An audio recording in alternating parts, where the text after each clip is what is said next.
നമസ്കാരം. എയർ ഇന്ത്യക്ക് കണ്ടകശനിയാണെന്ന് തോന്നുന്നു. കാരണം എയർ ഇന്ത്യയുടെ വിമാനം ഇപ്പോൾ ടേക്ക് ഓഫ് ചെയ്താലും, അതായത് എപ്പോൾ അവർ റൺവേയിൽ നിന്നും ടേക്ക് ഓഫ് ചെയ്താലും പൂർണ്ണമായി ഒരു ലക്ഷ്യസ്ഥാനത്ത് എത്തിക്കാൻ എയർ ഇന്ത്യക്ക് കഴിയുന്നില്ല എന്നതാണ് വസ്തുത. ടേക്ക് ഓഫ് ചെയ്യുമ്പോൾ തന്നെ വിമാനത്തിന് സാങ്കേതിക തകരാർ ഉണ്ടാകുകയും വീണ്ടും എമർജൻസി ലാൻഡിങ്ങിന് എമർജൻസി ലാൻഡിംഗ് ചെയ്യാനായി പൈലറ്റ് ATCയുമായി ഒരു മെസ്സേജ് നൽകുകയും ചെയ്യുന്നു. ഇങ്ങനെയൊക്കെ സംഭവിക്കുമ്പോൾ തകരുന്നത് യാത്രക്കാരുടെ വിശ്വാസമാണ്. ഒരിക്കൽ യാത്രക്കാരുടെ വിശ്വാസം നഷ്ടപ്പെട്ടാൽ അതെല്ലാം വീണ്ടെടുക്കുക അത്ര എളുപ്പമല്ല. സാങ്കേതിക തകരാർ ഉൾപ്പെടെ വരുമ്പോൾ സിവിൽ ഏവിയേഷൻ ആഴത്തിൽ ഇടപെടുകയും ചെയ്യും. എയർ ഇന്ത്യ കമ്പനിക്ക് അത്ര നല്ലതല്ല ഉണ്ടാക്കുന്നത്. കൊൽക്കത്തയിലെ നേതാജി സുഭാഷ് ചന്ദ്രബോസ് അന്താരാഷ്ട്ര വിമാനത്താവളത്തിൽ നിശ്ചയിച്ചിരുന്ന ഇടവേളയിൽ ഒരു എഞ്ചിനിൽ സാങ്കേതിക തകരാർ കണ്ടെത്തിയതിനെ തുടർന്ന് ചൊവ്വാഴ്ച പുലർച്ചെ സാൻ ഫ്രാൻസിസ്കോയിൽ നിന്നും മുംബൈയിലേക്കുള്ള എയർ ഇന്ത്യ വിമാനം വൈകി. ബോയിങ് 777-200 LR വിമാനം ഷെഡ്യൂൾ പ്രകാരം പുലർച്ചെ 12:45 കൊൽക്കത്തയിൽ ലാൻഡ് ചെയ്യേണ്ടതാണ്. എന്നിരുന്നാലും എത്തിയ ഉടൻ തന്നെ വിമാനത്തിന്റെ ഇടത് എഞ്ചിനിൽ ഒരു സാങ്കേതിക തകരാർ തിരിച്ചറിഞ്ഞതിനാൽ മുംബൈയിലേക്കുള്ള യാത്ര വൈകി.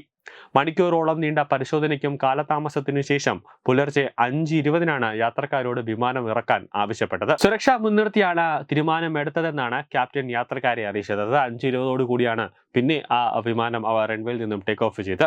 പിന്നീട് ഗ്രൗണ്ട് സ്റ്റാഫ് വിമാനം ടാർമാക്കിൽ പരിശോധിക്കുന്നത് കണ്ടു. വിമാനത്തിൽ നിന്നുള്ള ഒരു വീഡിയോയിൽ യാത്രക്കാർ ക്യൂവിൽ കാത്തിരിക്കുന്നതും കാണിച്ചു.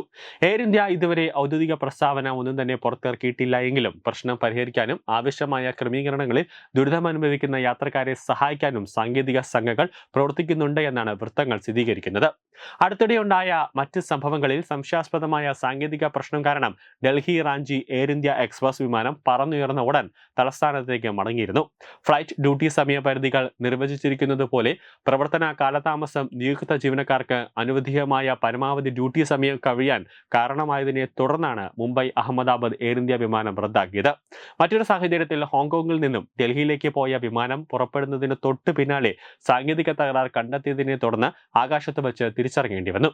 ഈ ആവർത്തിച്ചുള്ള തടസ്സങ്ങൾ പ്രവർത്തന വിശ്വാസ്യതയെ അതിൻ്റെ ഒരു ആശങ്കകൾ യാത്രക്കാർ തന്നെ ഉയർത്തുന്നുണ്ട്. മെച്ചപ്പെട്ട സുരക്ഷ ഉറപ്പാക്കുന്നതിനും ഭാവിയിൽ ഇത്തരം സംഭവങ്ങൾ തടയുന്നതിനുമായി എയർ ഇന്ത്യയുടെ ആന്തരിക പ്രോട്ടോക്കോളുകളും പരിപാലന രീതികളും വ്യോമയാന അധികൃതർ അവലോകനം ചെയ്യുമെന്നാണ് പ്രതീക്ഷിക്കുന്നത്. അടിക്കടി ഇതുപോലെ യാത്രക്കാർക്ക് വളരെ താമസിച്ച് വിമാനം ടേക്ക് ഓഫ് ചെയ്യുന്നതും യാത്രക്കാരെ ഒരുപാട് നേരം വിമാനത്താവളത്തിൽ നിർത്തിയിരിക്കുന്നതും അടക്കം സുരക്ഷാ ഭീഷണികൾ ഉന്നയിക്കുമ്പോൾ യാത്രക്കാർ തന്നെ സ്വാഭാവികമായി ഇപ്പോൾ ടിക്കറ്റ് കൂടിയ പ്രൈസ് ആയിരുന്നാലും ശരി തന്നെ, വില കൂടിയ ടിക്കറ്റ് ആയിരുന്നാലും അതെടുത്ത് ഏറ്റവും സുരക്ഷിതമായ ഒരു വിമാന കമ്പനി ഏതാണോ അതിൽ തന്നെ യാത്രക്കാർ പോകാനായിട്ട് താല്പര്യപ്പെടും. അങ്ങനെ വരുമ്പോൾ എയർ ഇന്ത്യയുടെ കമ്പനി തന്നെ അത് വലിയ രീതിയിൽ നഷ്ടത്തിലേക്കും വിശ്വാസമില്ലാത്ത ഒരു ബ്ലാക്ക് ലിസ്റ്റിൽ, അതായത് ജനങ്ങളുടെ മനസ്സിൽ ഈ കമ്പനിക്ക് വിശ്വാസമില്ല എന്നുള്ള ഒരു ബ്ലാക്ക് ലിസ്റ്റിലേക്ക് ജനങ്ങളുടെ മനസ്സിലേക്ക് ഇടം പിടിക്കാൻ ഒരു സാഹചര്യം ഉണ്ടാകും. അപ്പോൾ അങ്ങനെ ഒരു സാഹചര്യം ഉണ്ടാകാതെ നോക്കേണ്ടതിൻ്റെ പൂർണ്ണ ഉത്തരവാദിത്തം എയർ ഇന്ത്യ കമ്പനിയുടെ തലപ്പത്തിരിക്കുന്നവർക്കാണ്. ന്യൂസ് ഡെസ്ക് തത്തമൈ ന്യൂസ്.